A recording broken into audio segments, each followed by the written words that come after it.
Hello there, it's Oskar at the Virtual Factually here. Now, I've finally done it. I managed to finish the breakdown video on Überlauffen. It took some sweet time, but I do think the result is really worth it. For those of you who are wondering what I'm going on about, Überlauffen is that one play in Lecküchner with the overkill Mortschlag, as you can see here. That is of course amazingly cool, but it's also a very useful play to be able to do if you're planning to learn messer fencing. As per usual, in this video I'll be highlighting several aspects of this particular Hauptstück, and we're going to start with some general remarks.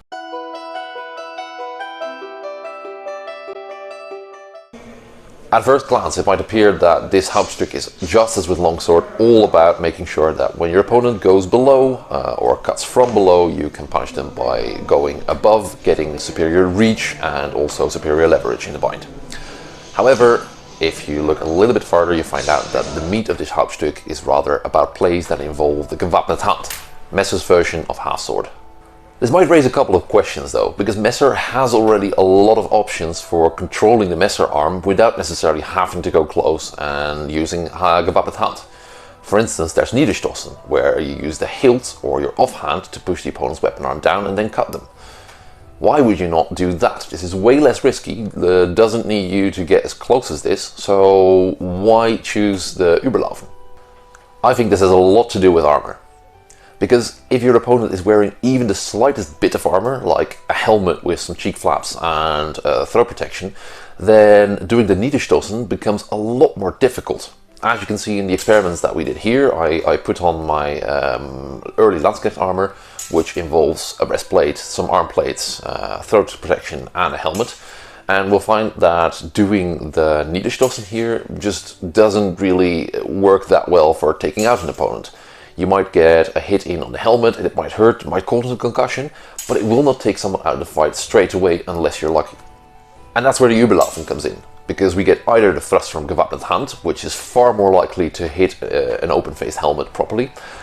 We've got a Mortschlag, or rather a series of Mortschlag, and to make sure that you really batter someone into submission.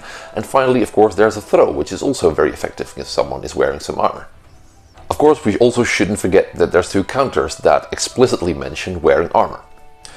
These two particular counters mention geharnischt Kampf, so armored dueling, armored fighting, possibly even armored warfare. And the idea is that if someone makes a gewappnet Hand thrust at you or tries to throw you the gewappnet Hand, you can pretty much fold them over your knife and make sure that you insert the knife through the inside of their elbows behind their back. And according to Lecküchner, this means that your opponent wouldn't be able to get up. Now, of course, we also tried this out, and although I did manage to free myself in the end, it took a considerable amount of time and effort. And if it weren't for the fact that my partner just let me do that, I wouldn't have been able to escape at all. So, in short, Überlaufen allows you to control the opponent's Messer arm with the gewappnet Hand. And although there are some less risky options there, this is the best one if you encounter someone who's wearing some armor. This would usually be the part where I would go through all the plays in this Hauptstück and describe them in detail, but given the fact that this one is so huge, I figured it would be a better idea to just whip out the facsimile and enjoy a little time lapse. So, let's go.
Now, to wrap up the video, here's a bunch of pro tips for those of you who want to start working with Überlaufen. First off, you have to remember that this is about control of the messer arm. You're going to be striving for something I'd like to call wrist binds. That is, you're going to go with your wrist or forearm and control either the flat of your opponent's messer or their wrist in turn. Now, if you look at the wording of the first play of the gewapnet hand, going through the thrust with there, it says that you have to go underneath the opponent's messer arm with your hilt and then put your arm on the flat of their messer. I think the important takeaway here is not necessarily try and clench the flat of the opponent's messer between your wrist and your hilt, but rather to remain in some sort of contact with the flat of their messer, so that if they try and take it away and get up to funny business, you can at least feel that they're doing it and act accordingly. Speaking of which, let's immediately jump ahead to Überfahren, because this play is particularly useful to solve that problem. If for some reason you lose a wrist bind, you can always solve that with Überfahren. That can happen, for instance, when your opponent steps back or when they pull back the knife to, for instance, make a cut at you. All these things are not ideal, of course, so what you can then do is use Überfahren, so pretty much make the motion go like ding, this motion, to entrap either their messer blade or their arm and give you the option to then work with something else.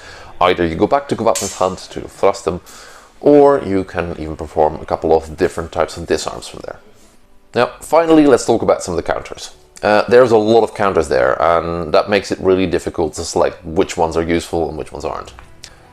The important thing to realize here is that all these counters stem from a bunch of very primal, instinctive reactions to getting stabbed.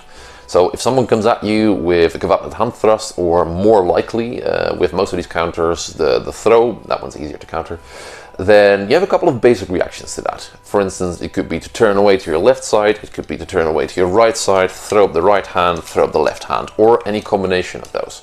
That means if you want to train to counter Überlaufen, you're probably best off trying to pick that counter which conforms to what you already do when you are confronted with Überlaufen.